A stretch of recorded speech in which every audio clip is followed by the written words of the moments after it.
Hi, welcome back to BookTube with Amy. Today's going to be another bloody book haul.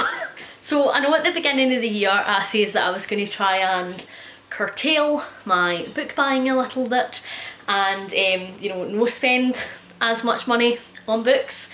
I have failed that this month. I've bought myself quite a few books, but Simon's also bought me quite a few books.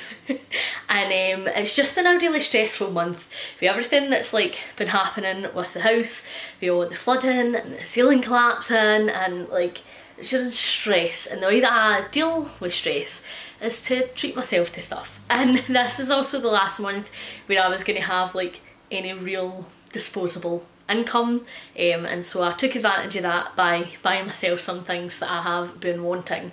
Majority of these I have purchased second hand, some of them are new, and I'll just talk you through them as we go. So first of all, this was gifted to me by Simon, and this is 84 Charing Cross Road by Helene Hanff. Now I saw Kevie talk about this in her wrap up at the beginning of the year, and I added it to my wish list because it just sounded like such a cute, fun, unique read. It is essentially about a bookseller, and it's the letters between her and this bookshop owner that she ends up becoming friends with, and it's just their letters throughout the years to each other, spiraling the course of their friendship, their business relationship, and sort of everything that has been happening in their lives. But Kevin says in her video that loads of people make this like as a wee tradition, the first book that they read in the new year, because I'm assuming it's supposed to just be lovely and uplifting. So I am definitely going to do that and make this the first book that I read of 2024. Then I bought myself some more Ellie Alexander novels. I bought myself the next couple in the series. That's no surprise to anybody. So I bought Live and Let Pie by Ellie Alexander and A Cup of Holiday Fear by Ellie Alexander. I've obviously been absolutely loving this series. Happy to have a couple more on my shelf because I will definitely pick these up and read them.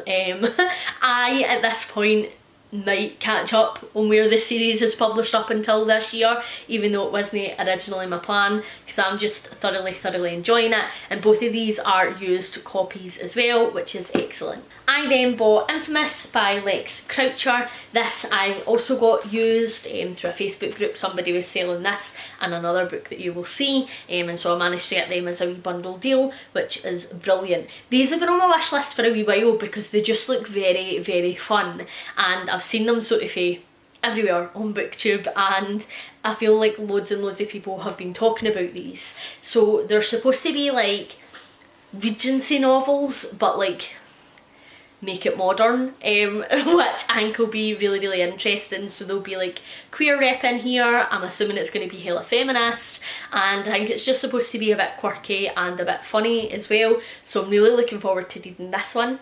This next book I purchased new because it is by an indie author who we all know and love. So this is The Lakeside Cemetery by Jessica Haas from Jess the Book Freak, and I have bought this and I plan to read this as part of Indie August. Very excited about it. I know that Simon is going to read this one as well, so we can both have reviews up on our channel and support one of your BookTube faves.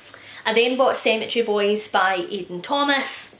I purchased this one new as well. I purchased this as part of my wee shopping that I did for Kevie's Trans Girl April read along. So Aidan is a trans author, and this is like a YA fantasy novel, which just sounds right up my street.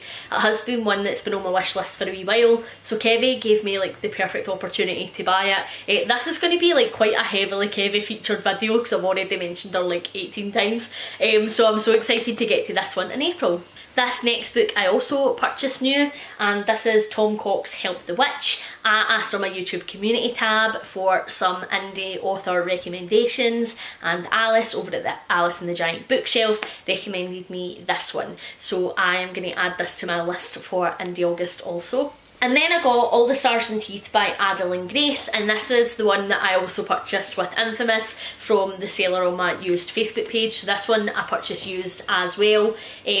I believe it's like some sort of a mermaidy sea book, and it's been on my wish list near enough since I started my BookTube channel, to be honest, because I had asked for like loads of mermaidy recommendations, 'cause it's just something that I really enjoy in a book, and somebody recommended me this and I just never got around to picking it up yet, so I'm so excited to have it. I then got Tell Me I'm Worthless by Alison Rumfitt. So this has been a book that I have had on my wish list for really quite some time. I believe Scott over at Gunpowder Fiction and Plot recommended this to me and I like needed it.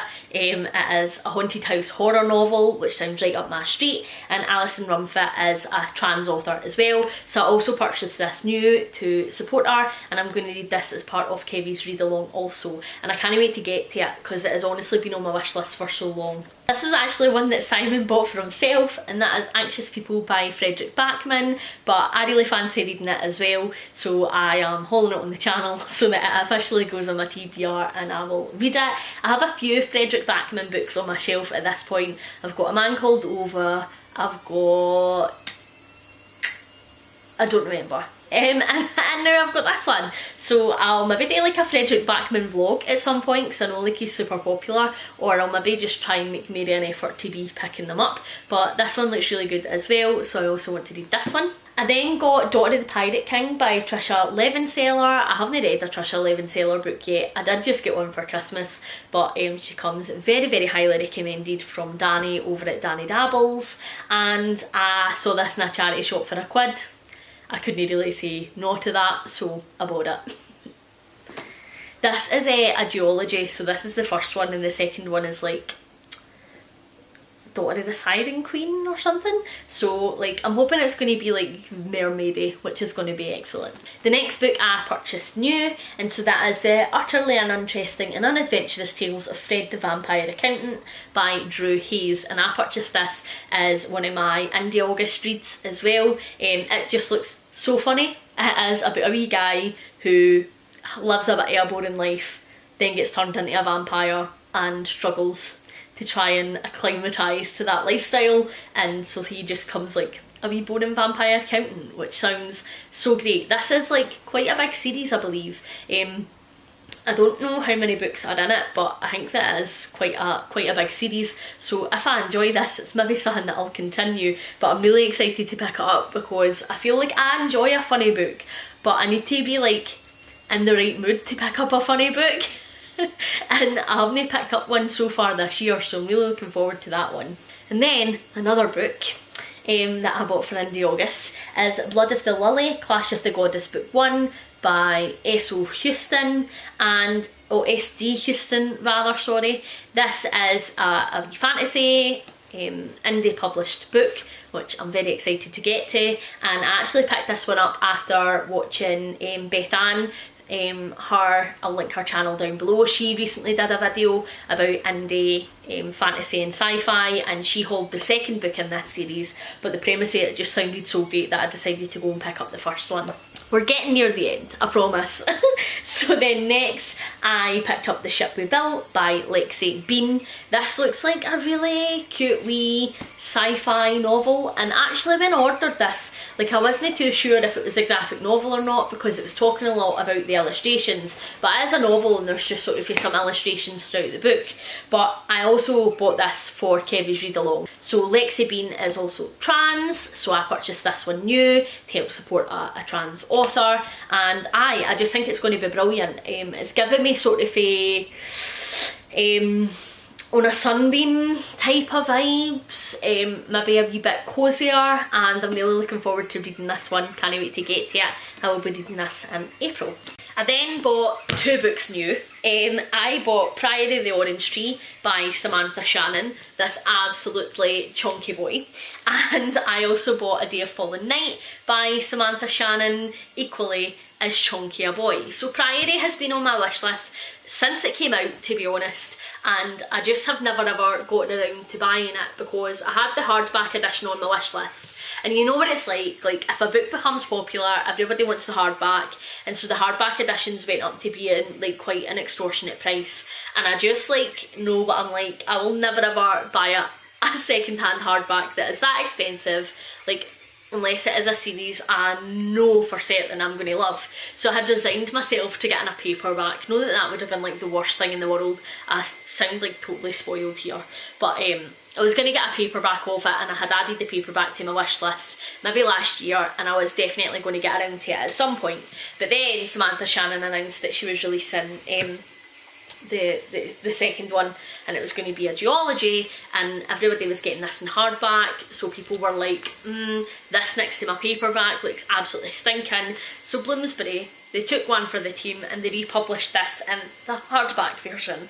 So I purchased both of these new just so I could have them on my shelves. They are absolutely stunning. Like, I can't wait to get to these. We all know I love a dragon book. Even though this is going to take some amount of effort to try and read, these are just going to look so stunning on my shelf, and I think I'm really going to enjoy them. Everybody that I know who has read these have really, really enjoyed them. And anybody that I've asked, like, do you think it's a me book? They have said 100% yes. The only thing is it can be quite slow in parts, which we know I am not a huge fan of, but I'm fairly confident I'm going to enjoy these. And then Simon bought me The Familiar 2, Into the Forest by Mark Z. Danielowski. This is the second in a series. We have the first one.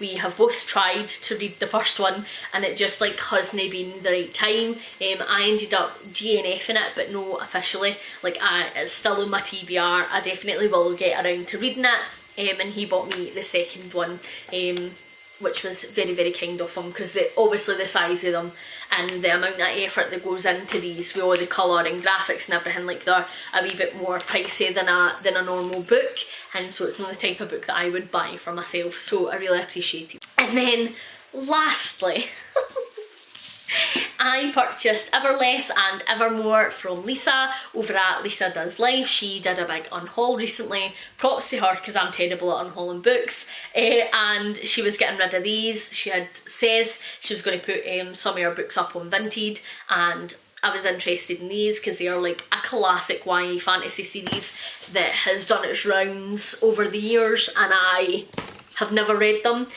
so I managed to get those from her, and I'm very excited to have them on my shelf, so those were also second hand. That is everything I've been buying. A healthy lot of books I appreciate.